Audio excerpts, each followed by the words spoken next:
So I'm chatting with Sepehr Talebian, a UOW and IPRI PhD student who's just recently submitted. How you going? I'm good. Thank you so much, man.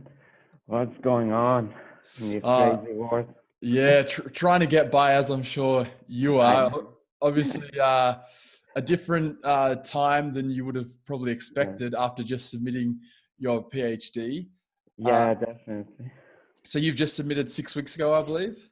Yeah, 6 weeks ago we submitted it, and at the moment waiting for the examiner's response. But yeah, so far so good, I guess. So let's go back a little bit. What first Mm. brought you to Wollongong and to the University Yeah. of Wollongong to do your PhD? So if back in the day when I finished my master's, I was looking for PhD opportunities.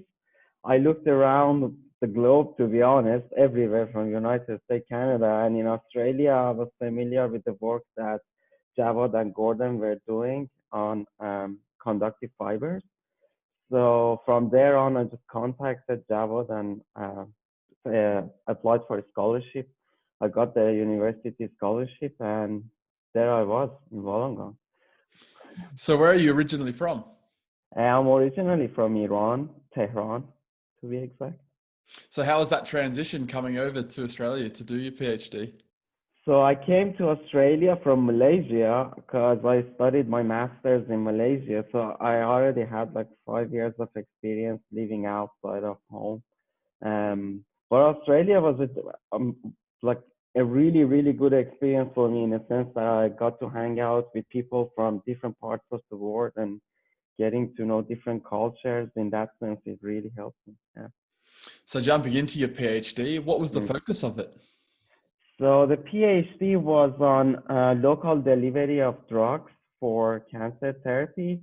Not necessarily for cancer therapy, it's just that, especially with chemotherapy, which is prevalently used at the moment, there are negative side effects. So if you could manage to deliver these drugs locally rather than systemically, you might be able to prevent those negative side effects and get a better treatment efficacy. So that was the whole idea of the project, but obviously you can use different systems to deliver these drugs locally.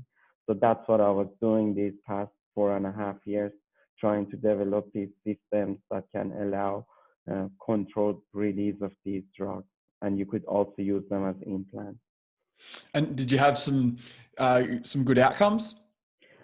Oh yeah, we did. So we have ongoing collaboration with Asan Medical Center in Korea, who was assisting us with the animal studies, and with the fibers that we produce, we've been able to control the progression of pancreatic cancer in animal models.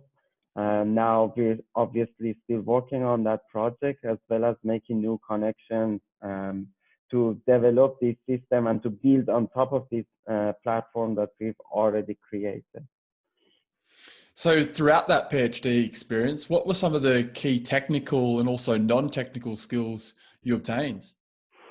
To be honest, the technical ones was so many because Yeah. I come from an engineering background, and this project was a multidisciplinary project. So every day was a learning experience. And I'm sure if it wasn't because of people who assisted me, like Samantha, Kara, Javad himself, I wouldn't have been able to finish it. So um, there have been a lot of technical issues, but I've been lucky to have people around me who were eager to help me and guide me through that path.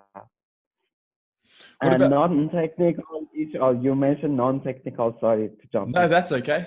Yeah. With non-technical, it's just the grind because PhD is obviously, you, it's not it wasn't really like anything I've done before. It's a grind. It's something that you can never really give up. If you know where you're going and if you trust your supervisors, then you just gotta go through that path and you're eventually gonna get there. So I guess that was the struggle of you know there's a light at the end of the tunnel, but you're obviously gonna go through this journey. So that grind's come to an end Yeah. for you, but what's the next career development pathway for yourself? So for now, I'm looking into postdoc opportunities because I still feel like I lack knowledge in certain areas. And once I fulfill those expertise, I'm planning to apply for fellowship here. Great. And this is probably hard to answer now, but where would you like to see yourself in, say, the next 5 or even 10 years time from now? To be honest with you, I'm not really worried about where I would be. What worries me is what I could do, because a lot of money and a lot of time is spent on all these projects that we've been doing throughout the years. And I can definitely tell you what I want to see in 5 years is that one of these projects that we work on, it leads to a practical product that the patients can actually use it and take advantage of it, because I feel like that's the ultimate goal. But ultimately, I just want to contribute to society, I guess. Yeah. Well, congratulations on Thank you. submitting your PhD and I all the appreciate best it. in the future. Thank you so much, man.